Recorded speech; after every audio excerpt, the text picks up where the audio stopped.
Yang telah ditulis itu judulnya Istidraj. Tahukah kalian apa Istidraj itu? Tidak tahu ya. Istidraj itu bahasa Arab anak-anak ada dalam surat Al-An'am ayat 44 ya. Surat Al-An'am ayat 44, terus surat Ali Imran ayat, terus surat,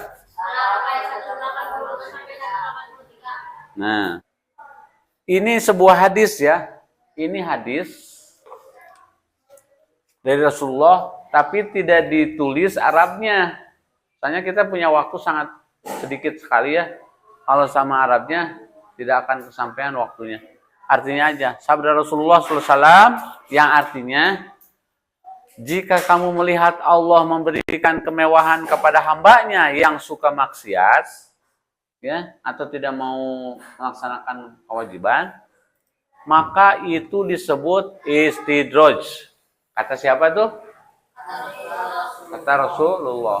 Kemudian setelah ngomong gitu, Rasulullah membacakan sebuah ayat yang terdapat dalam surat Al-An'am ayat 44.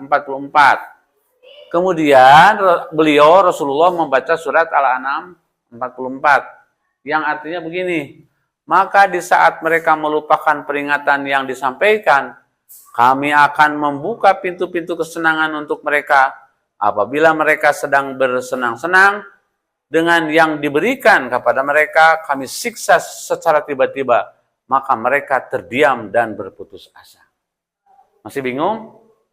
Masih ya? Inilah ayatnya yang berbunyi, A'udzubillahi minasyaitonirrajim. Falamma nasu ma dzukiru bihi, ketika mereka melupakan terhadap peringatan-peringatan Allah, ya, seperti harus sholat, harus zakat, harus berakhlak baik, harus mengaji dan sebagainya. Pokoknya perintah-perintah Allah ya. Tintong ayat seserian. Fatahna alaihim abwaba kulli syai'i. Kemudian aku akan bukakan pintu-pintu kesuksesan. Dapat saya lihatnya. Pintu-pintu kesuksesan akan dibukanya. Hatta idza farihu, sehingga apabila mereka sedang bergembira, bima utu terhadap apa yang aku berikan, itu kesenangan, kesuksesan, akhadnahum baghtatan, aku siksa secara tiba-tiba. Fa izahum mublisun, sehingga mereka itu terdiam dan berputus asa. Maksudnya Paulus akan membuat sebuah analogi atau perumpamaan. Tahu nggak tangga kelapa kamu? Tinggi kan? Misalnya ada orang naik tangga kelapa, baru 2 meter udah jatuh. Sakit nggak? Mati mau? Wah, paling sakit sedikit. 5 meter jatuh, semakin sakit kan? Apabila sudah ketinggian 20 meter jatuh, apa yang terjadi? Bisa jadi mati dan menyakitkan. Yang namanya mati itu saking sakit kan? Maksudnya begini, orang yang lupa terhadap kewajiban dirinya kepada Allah, yaitu sholat, zakat, saum, ngaji, berakhlak baik, baik kepada ibu bapak misalnya ya, dan ibadah haji, umroh, segala macam lah. Orang yang tidak melaksanakan itu, tapi dia dalam kehidupan suksesnya, maju, ya, sekolahnya sukses sampai sarjana segala macam, badannya sehat, nggak ada sakit-sakitnya, padahal dia tidak bertakwa kepada Allah. Nah, kemajuan yang seperti itu disebut istidraj. Dia sombong, dia flexing. Tahu flexing nggak? Apa? Pamer kekayaan. Punya mobil berapa, dipamer-pamer. Kan istidraj kepada dirinya. Istidraj, nama lain istidraj, misalnya begini. Misalnya di Nopal anak Pak Agus nih, bandel, baung nih. Tapi minta duit aja ke Pak Agus. Pulangnya malam wae main tiap hari. Sekarang gini, Nopal, kata Pak Agus ayahnya, aku kasih 1 juta nih. Terserah kamu mau pulang ke rumah, terserah, mau tidak pulang juga nggak terserah, sabodo. kasih duit 10 juta bukan sejuta. Wah, kenapa kan pesta kan main antepkeun. Pak Agus sebagai orang tuanya ngasih duit 10 juta kasih Nopal ridho tuh. Henteu, nya disebutna bahasa Sunda mah nyungkun.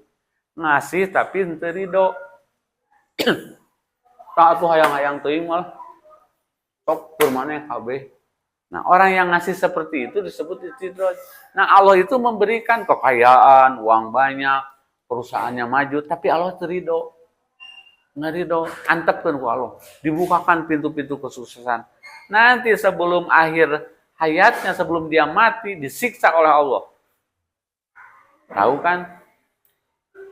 Anggota-anggota DPR yang tidak benar ya, oknum-oknumnya, flexing kekayaan. Akhirnya apa? Diambilin sama pendemo, habis.